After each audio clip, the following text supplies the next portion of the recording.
ओम नमः शिवाय।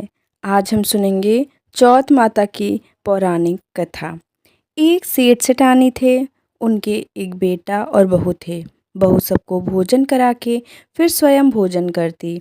एक पड़ोसन ऐसी भी थी जो रोज पूछती कि बहू आज क्या बनाया खाया है। बहू कहती ठंडो बासी। एक दिन उसके पति ने ऐसा सुनकर विचार किया कि आज तो पकवान बनाए जाएं। फिर देखें कि मेरी पत्नी क्या कहती है। उसने तरह तरह के पकवान बनवाए और घर के सभी लोगों ने एक साथ बैठकर भोजन किया। आज भी पड़ोसन ने पूछा तो बहू ने कहा ठंडो बासी। सेठ के लड़के ने सोचा हो न हो कोई बात अवश्य है जिससे कि मेरी पत्नी ऐसा कहती है।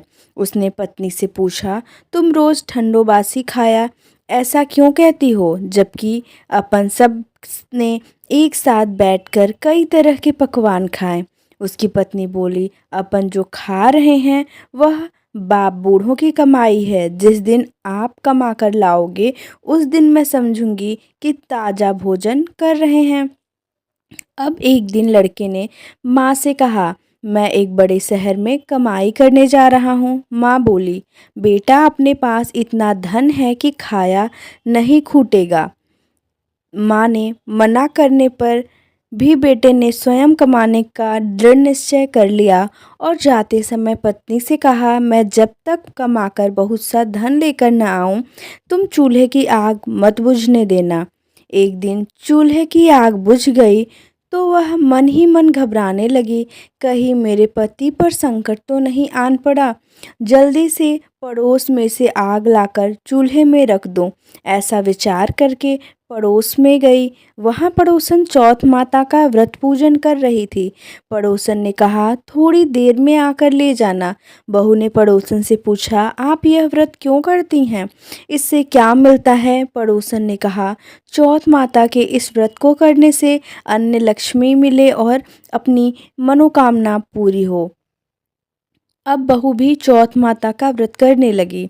दीवार पर चौथ माता बनाई। उस दिन घी गुड़ का चूरमा बनाकर रात्रि को चंद्रमा को अर्घ्य देकर भोजन करती। ऐसा करते करते बहुत दिन हो गए। चौथ माता ने उस बहू के पति को सपना दिया कि साहूकार का बेटा तू जागे कि सोवे, तेरी पत्नी बहुत याद कर रही है, घर जाकर उसकी चिंता मिटा।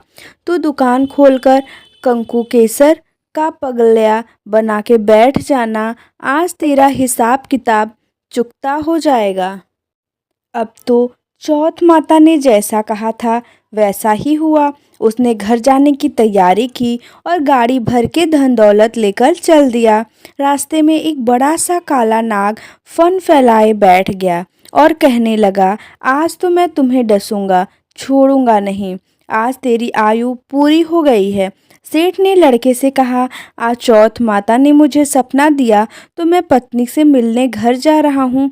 वहाँ मेरी पत्नी बहुत चिंता कर रही है। मैं उससे मिलकर जरूर आऊँगा, तब तुम मुझे डस लेना। नाग ने कहा तुम शपथपूर्वक कर कहकर जाओ तो मैं तुम्हें जाने दूंगा, परंतु लौट कर नहीं आए तो तुम्हारे घर आकर मैं तुम्हें डस लूँगा। इस प्रकार सर्प को वचन देकर वह अपने घर पहुँचा। वहाँ सभी से हंसी खुशी से मिला और भोजन करने उदास होकर बैठ गया। उसकी पत्नी ने उदास होने का कारण पूछा तो पति ने काले नाग वाली बात बताते हुए कहा यदि मैं उसके पास नहीं जाऊंगा तो वह घर आकर ही मुझे डस लेगा। पत्नी बहुत चतुर थी। उसने कहा कि आप घबराओ नहीं, लेट जाओ, मैं एक उपाय करती हूँ।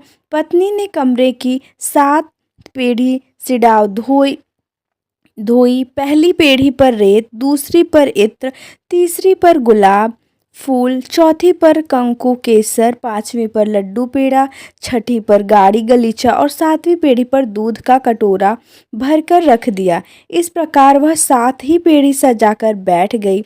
आधी रात होते ही नाग आकर पीढ़ी चढ़ने लगा।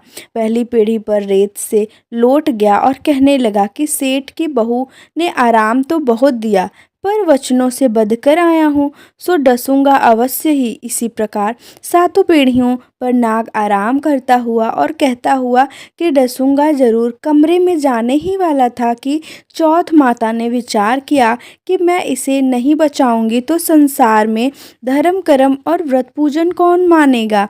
अब तो गणेश जी, चंद्रमा जी और चौथ माता ने उसे बचाने का विचार किया। चंद्रमा जी ने उजाला किया, चौथ माता ढाल बनी और गणेश जी ने तलवार लेकर नाग को मार दिया और ढाल से डंक दिया। अब बहू भी थकी हारी सो गई। दिन उगा तो लोग बेटे से मिलने आए, परंतु बेटा बहू तो उठे ही नहीं थे। बहुत देर हो गई तो माँ उन्हें उठाने गई। माँ ने सातों पीढ़ियों पर जो कुछ देखा तो बहुत घबराई और बेटा बहू को आवाज़ लगाई। बेटा बहू उठे तो देखा कि एक ढाल तलवार वहाँ पड़ी है। वह ढाल उठाई तो वहीं काला नाग मरा हुआ पड़ा है। बेटा बहू ने सोचा कि आज तो धर्म कर्म की आड़े आए जो भगवान गणेश जी और चौथ माता ने अपनी रक्षा की। हे चौथ माता, आपने जैसे सेठ के बेटे बहू की रक्षा की वैसी सबकी रक्षा कीजिए। बोलो चौथ माता की जय।